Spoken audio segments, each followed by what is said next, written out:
I am Dr. Mario Grijalva, Director of the Tropical Disease Institute at Ohio University. A scientific experiment is reliable only to the extent to which the measurements obtained are reproducible in repeated administrations, with a minimum of random measurement error. In this episode, we will explain how organization and consistency are used by the Tropical Disease Research Project team to develop a protocol in the field that can be duplicated anywhere in the world, including these remote areas of Ecuador.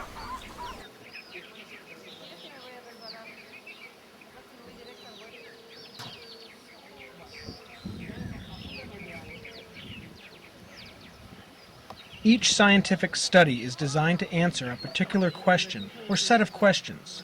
For instance, which wild animals are hosts for Chagas disease in Ecuador? Or, how close do these animals live to the human population? The answer to such questions can only be derived by gathering and analyzing a vast amount of data.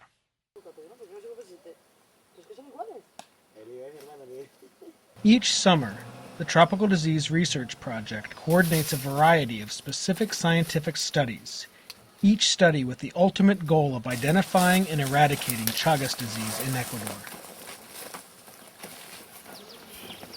In order to create reliable scientific models that other organizations can consistently reproduce, the research operation relies on a uniform set of standard operating procedures.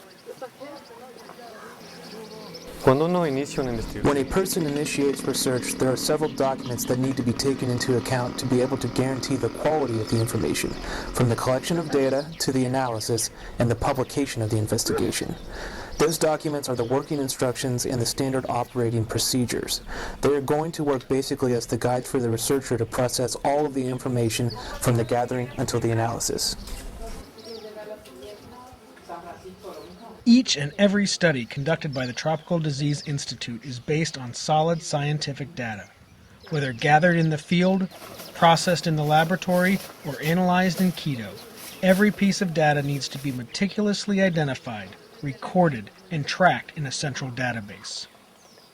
For instance, to determine the prevalence and proximity of Chagas in wild animals, data collection begins in the field.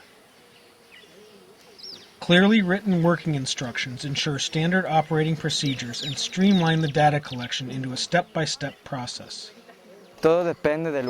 Everything depends on the place and on the state of the forest. It takes about 4 hours to put traps in 20 different sampling points.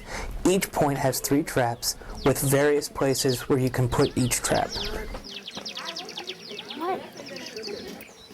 With a systematic search of a region as vast and complex as the countryside of Ecuador, detailed data collection procedures are vital in order to maintain consistency from day to day, person to person, region to region, and year to year.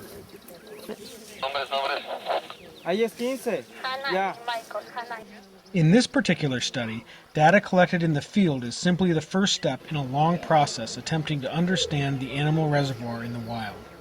Samples taken from the captured animals will be analyzed in the field lab for Trypanosoma cruzi parasite the following day.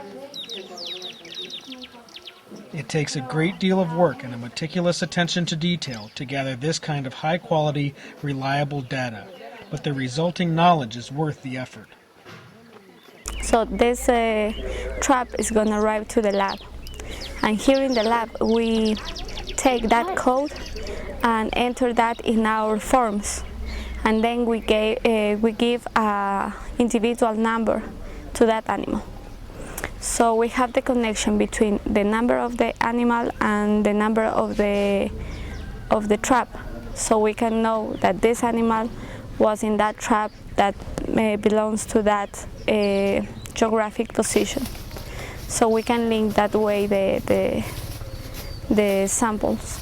And then, the animal, because from this animal we're going to take a lot of samples, tissue samples, blood samples, samples for microscopy, and the code of that individual is the one that we are going to send to the lab in Quito to make the molecular analysis. So each individual that is in that trap is going to In have order to gather a data, number what we to follow. basically use is the source documents. Once these documents have been filled in, they are going to be given to the Center of Data Management, where these documents are going to be entered twice with the objective of recognizing certain discrepancies or not. Once the information has been validated in the databases, we'll proceed with the analysis and the publication.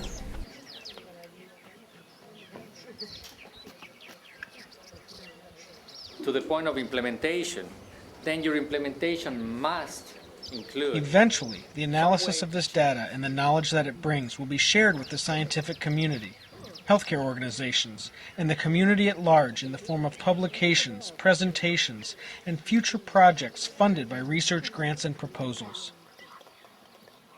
This parasitological study is only one of many studies conducted by the Tropical Disease Research Institute.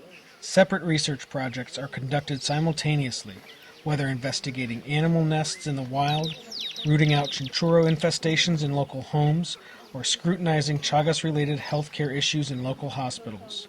Because the more reliable data that we have, the more we can learn about this deadly disease. This process is repeated in each and every community, each and every year.